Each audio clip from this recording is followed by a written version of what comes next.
Hello friends, welcome to Indian Suvai. இன்னைக்கு நம்ம Indian சுவையில் நார்த் இந்தியன் ஸ்டைலில் க்ரீன் சட்னி எப்படி செய்ய போகிறோம்னு பார்க்க போகிறோம். இந்த சட்னி நீங்கள் கமான், டோக்லா, சாண்ட்விச், சமோசா, கச்சோரி கூட சாப்பிடலாம். வாங்க வீடியோக்குள்ளே போகலாம். இப்போ ஒரு மிக்ஸி ஜார் எடுத்துக்கோங்க. அதில் 1 கப் அளவுக்கு புதினா சேர்த்துக்கலாம்.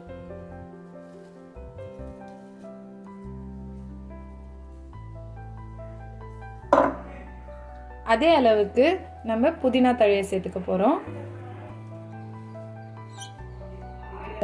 2 பச்சை மிளகாய், கொஞ்சம் இஞ்சி சேர்த்துக்கலாம். ஒரு 4 பல்லு பூண்டு, ஒரு லெமன் புழிஞ்சு விட்டுக்குங்க.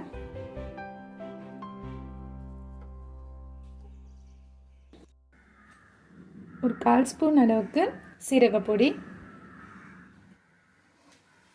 தேவையான அளவு உப்பு, 1/2 ஸ்பூன் சர்க்கரை. இப்போ இதை நம்ம நல்லா அரைச்சி எடுத்துக்கலாம். இதில் இப்போ கொஞ்சமாக தண்ணி ஊற்றி நம்ம இன்னும் பேஸ்ட் மாதிரி அரைச்சிக்கலாம். பாருங்கள், இந்த பதத்துக்கு அரைச்சி எடுத்துக்கோங்க. இப்போ நம்மக்கிட்ட ரெடியாக இருக்கிற டோக்லாவில் 2 பீஸ் இதில் சேர்த்து நம்ம அரைக்க போகிறோம். நீங்கள் டோக்லாவுக்கு பதிலாக இட்லி இல்லைன்னா ப்ரெட்டு சேர்த்து அரைச்சிக்கலாம். பட் டேஸ்ட்டில் கொஞ்சம் வெரி ஆகும். டேஸ்டான க்ரீன் சட்னி ரெடி. இந்த வீடியோ உங்களுக்கு பிடிச்சிருந்தால் லைக் பண்ணுங்கள், ஷேர் பண்ணுங்கள். இது வரைக்கும் நம்ம சேனலை சப்ஸ்கிரைப் பண்ணாதவங்க ப்ளீஸ் சப்ஸ்கிரைப் பண்ணிவிடுங்க. தேங்க்யூ.